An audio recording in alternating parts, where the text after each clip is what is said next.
Hello, everyone. How are you today? I hope you're doing fine. So for today, we're going to continue our lessons on mobile communication. And for today's lesson, we're going to be focusing on group communication and virtual communities in the mobile phone. Okay, so as we have established in the previous week's lectures that we use mobile phones initially for interpersonal one-on-one communication, but people have adapted it so that we use the mobile phones as a means for group communication. So especially now with the advent of mobile social networking and mobile messaging apps that allow for this group interaction to occur in their applications. But even before the internet was available on mobile phones, users have used mobile features like SMS or short messaging services for group communication. Yeah, so we'll see about that in the next slide. So basically, group communication is communication that is done between more than two people. Yeah, so if it's around 3 to 20 people, we call it small group communication. And of course, it's an important aspect of communication because people are naturally, they're social beings, so they naturally belong to a group. Yeah, so it's when we communicate, it's not just a dyadic one-on-one communication, but we also engage in group communication, whether it's a small group communication or now with the uh, advent or with all these mobile social media, social networking applications, we can have larger group communications where you can have more than 20 people in one group that is that can communicate with one another. Okay, so with these mobile phones becoming our second self, like we have mentioned in the previous meetings, so the need to communicate in these groups also move to the mobile phones. Okay, so there are a few reasons why humans, why we join the groups. Yeah, first is interpersonal attraction. Yeah, whether it's a physical proximity, which refers to the amount of interaction with other group members in the same physical location. Yeah, so for example, if you have in a classroom, yeah, when we have a normal offline class, yeah, the people that you interact with in your class, yeah, so they become the people that are close to you, right? So physically, or attitude similarity. Yeah, so you are personally attracted to people who have the same attitudes as yours. Yeah, so it's the same views as yours. Yeah, so this includes like people, if you have groups related to your hobbies or leisure, or related to anything that you are interested about. Yeah, so for example, if you like K-pop, for example, and maybe you are engaged in a group of K-pop fans, for example. Yeah, so that's attitude similarity.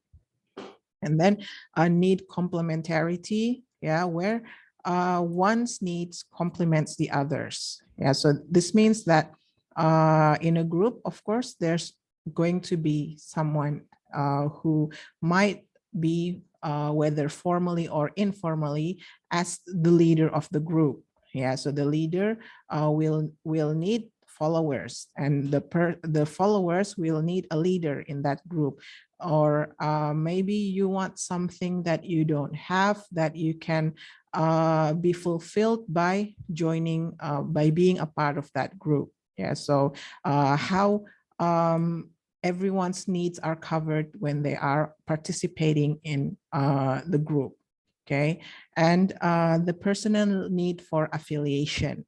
Okay, so this is like the basic a reason why we join group, because we naturally have this personal need for affiliation, to belong to something, right? Whether it's your belong to something in your family, in your circles of friends, in your communities, whether you choose or not. Yeah, so sometimes we cannot choose these groups. So this is the other reason: assignment by someone else, right? When you are maybe assigned by your university to be in this mobile communication class, for example, where you cannot choose who will be the people in this class. Yeah, so you're assigned by someone else to be part of this mobile communication group. Yeah, and commitment to group goals and activities. Okay, so we join groups because we want to commit ourselves to doing something. Yeah, when we want to, for example, if you join this mobile communication class, you're committing yourself to having more knowledge about mobile communication. So you commit to join this class, you commit to the our agreed activities that we will do in this class, for example, the lectures, the assignments, yeah, the exams, and so forth. So that those are the reasons why we join groups and engage in group communication. So before we learn about how the group communication in these mobile devices, we need to look at the communicative affordances of these mobile devices, where it can offer one-on-one communication, one-to-many communication, and many-to-many communication, where these communications can occur whether asynchronously or synchronously. Okay, so one-on-one asynchronous communication, such as in the early days of the mobile phone, we have the short message service or SMS, and we have the multimedia messaging service or MMS, where you can send pictures along with your text. Yeah, and we have the email. Yeah, after we have the internet on the mobile phones. And then we have the one-on-one synchronous communications with our regular mobile telephone. Yeah. And then after that, with the updates on mobile phones, where now mobile phones have camera, so you can have video calls or video chat, not only voice chat, and equipped with instant messenger service. And one-to-many asynchronous communication, such as web pages, ebooks, repositories, and so forth. And synchronous one-to-many, such as broadcast, radio, and television. And many-to-many communication with Web 2.0 sites and social network services and blogs, yeah, for asynchronous communication, and for synchronous communication, such as in the messaging apps like online chat rooms and multi-way chats and so forth. And you can see the evolution of communication paradigms and notable messaging services here, where in the early days of the mobile phone, we usually use it for one-on-one communication. And then after that, it updates to one-to-many communication, yeah, in the early 2000s, yeah, and then in the late 2008 and onwards, yeah, there's a shift from one-to-many communication to making it more interactive, yeah, with group communications. Okay, so the early use of mobile group communication, we can only use the mobile phone for calls and short messages, yeah, sending short messages that we call short messaging service, yeah, or short messages with photo that we call multimedia messaging service, and also for phone calls. So people have adapted that, where the groups can create web of networks to SMS or call to spread information in their group. So the communication is mainly one way to just for diffusing information, just to get one kind of information across, not for two-way reciprocal discussion. So that means you might get this blast SMS, and you might just reply to the person, okay, noted, or something like that, but it's not for discussion. Yeah, so the reply is just to acknowledge your you receiving the message, not to discuss further regarding what the message is about. So this is an example of the web of networks. Yeah, in Indonesian we call it jarkom in the or jaringan komunikasi, which means communication network, where one person would send an SMS or would send or would call regarding an information that they want to get across in their group. Yeah, for example, if there's a meeting that's to be held, yeah, the information will be sent from one one group. Yeah, they will be sent from one group, or it will be sent from the leader or the person that's being tasked to send these messages, and then it will be sent to their to the second line. Yeah, where some organizations or some groups make it for this one is based on the providers. Yeah, because if you send SMS from the same provider, it's usually cheaper than if you send it to a different provider. So the communication networks is based on which provider that you use for your mobile phone. Yeah. So this is the first type. Yeah. So you just have to, so one person may only send to one or two people at the most. Yeah. To send the information across. Okay. And or you can just call. Yeah, so one person can call, and then after they get the information, and then they call the next person on the list, and then they call the next person on the list until everyone has the message, or everyone has been called to be informed of the message. Yeah, so as you can see that this is only one way, right? So just to get some important information across. So it's not for discussion. Yeah, it's not for group discussion. So this is different from the way we view group communication today, where we have what we call mobile social networks that facilitate the more interactive group communication. Yeah, in your groups. Yeah, so the internet availability has moved these social networks to the mobile. Yeah, so we are familiar with social networks or social media, but mobile social networks is, some scholars distinguish it different from online social networks or OSN. So MSNs, they're more rich, yeah, as the mobile phone's GPS features allow group communication to be embedded with location sensing features and instant streamlined with content creating features like camera to send photos or videos. Okay, so the users become more engaged as these MSNs may be available 24/7 because they now people take their mobile phones everywhere, right? So before, maybe you're on like a decade ago, yeah, probably 10 to 15 years ago, where we still have Facebook and MySpace, but we only access it on Twitter, but we only access it through our browsers. Yeah, we access it through our computers. Yeah, so Facebook for mobile phones weren't available back then.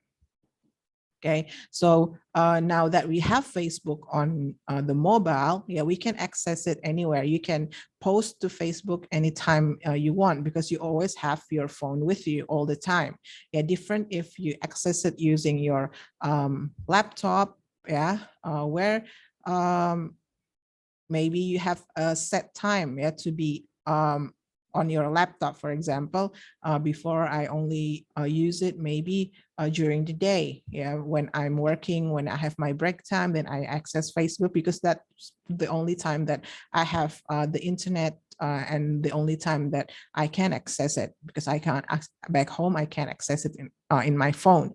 But now that you have the Facebook app on your phone, then you can access it anytime that you want. Yeah, so you become more engaged, and there's a lot other features that is not available if you use social networks from the laptop. Yeah, so for example, now we have the location sensing features that you use for in your social networks. Yeah, so you can check in, yeah, when you arrive somewhere, and you check in that, and people know that, oh, now you're currently in this place. Right, it's because they know your exact location at that time. And there are some MSNs that use these features, such as Telegram and Line. They have the people nearby uh, features where you can search for users, Telegram users or Line users who are close physically, yeah, geographically close to you, so that you can find new friends based on who are the people who are currently within a few kilometers radius to where you are. Okay, and the examples of the native MSNs that is social networks that is built around the mobile phones, such as WhatsApp, Telegram, Snapchat, and Instagram, where they were specifically developed to be used on the mobile phones. So this is different from Facebook and Twitters, which are first web-based social networks that was then adapted to be available in the mobile. So WhatsApp is when people access WhatsApp, they first access it through the mobile. So only after that, they can access it through the web as well. So that's a difference between MSNs and OSNs. And these MSNs allow the creation of virtual communities.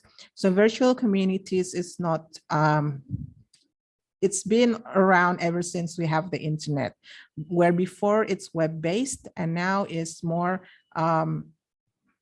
mobile-based, yeah, or is centered around these mobile social networks. So virtual communities are social aggregations that emerge from the net when enough people carry on public discussions long enough with sufficient human feeling to form webs of personal relationships in a cyberspace. So this is a definition from 1993, which is quite long ago, which shows that these virtual communities have existed for a long time. But the difference is before is web-based, where you can only access it through a computer. Now you can access it 24/7 through your mobile phones.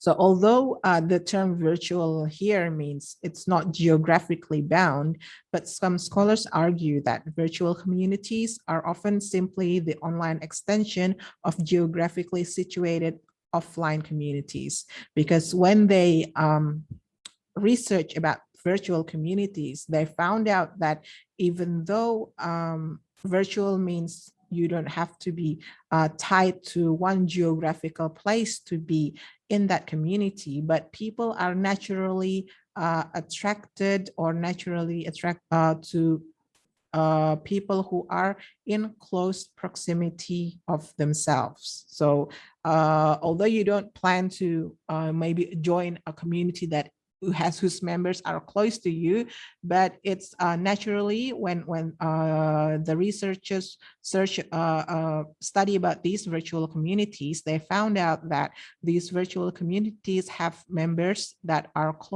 in close proximity geographically to each other, even though they weren't said to be local virtual communities. Okay, so that's an interesting point as well, that how we naturally are attracted to people that is of virtual or have a close geographical proximity to ourselves, even though we don't intend to. So virtual communities used by individuals to discuss shared interests. Yeah, for example, for like the example of the K-pop communities. Yeah, so these are communities of interest, or if you communities of the hobbies, if you like arts and crafts, and you have a virtual community for that, and also to develop social relations. Yeah, if sometimes we have the communities to strengthen, or if you want to have new relationships and to explore new identities, yeah, such as communities of fantasy. This is the example if you are engaged in second second life, yeah, where you're engaged in virtual communities of games, for example, where you are you have another set of identities when you are in that game, yeah. And also to complement existing offline communities, where like if you have shared interest that you have the offline community for that, then it might be complemented with a virtual community. Yeah. And the virtual communities on the mobile phone has more engagement due to its availability, where you can interact 24/7, and more sophisticated means of communication, where you, before in virtual communities, in the web-based virtual communities, you can only exchange text, but now you can exchange a whole lot of other media, such as voice and video as well. Okay, so here I provide an example of the group communication on virtual communities on WhatsApp. So WhatsApp is a mobile social network that is heavily used in Indonesia. I understand that we use Facebook Messenger a lot. In here, we use WhatsApp a lot. Yes, so even to the point that here I have two accounts, yeah, two WhatsApp accounts, and where I dedicate one account primarily just for groups. So for personal chat, I use the another number, and for groups that I'm not heavily invested to, I have another number for that. Yeah, so we have here the groups that are complementing the offline group or offline communities that I have. For example, for family WhatsApp groups, and we have work WhatsApp groups. I have WhatsApp groups for professional development, yeah, and for schools, yeah, for all the schools that I attended, yeah.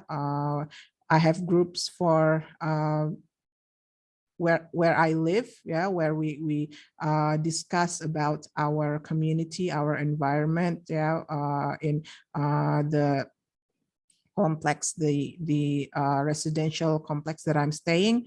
And I have groups for my children's schools, because now they're currently having online schooling, where communication between the teachers, between other parents, between the school administration and so forth, are done via WhatsApp, or maybe my kids have enrichment programs, yeah, such as like coding classes and so forth, and it's WhatsApp based as well. And incidental committees, when maybe I am in charge of making a few activities, and for coordination, we have these WhatsApp groups, and if the activities have been done, then we delete the groups. So these are just the offline to online. And we also have virtual communities where I have never met these people, but we are part of the same group, yeah, for either professional or personal development,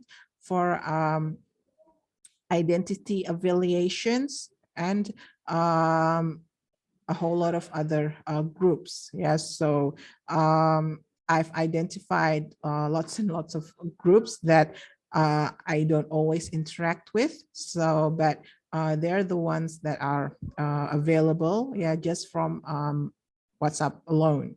Yeah, so this is from this is a screenshot of the groups that I have in my WhatsApp that I dedicate only for groups. So there are barely personal chats in here, yeah, unless the people just chat directly from the group and then chat me. But yeah, so these are just from the WhatsApp, so not including from other social networks. Yeah, but this is the main avenue for group communication for me is using the WhatsApp. So maybe you could share your experience as well in participating in group communication and virtual communities in your chosen or what you use primarily for group communication or virtual communities. So how do you use it for? Yeah, and are you part of, or do you interact? So how do you interact in virtual communities when you are online? So I would like to know about your experience as well in group communication and virtual communities in mobile communication. Okay, I think that's it that I can share for today. I hope it's useful for you, and I'll see you again in the next lesson. Thank you.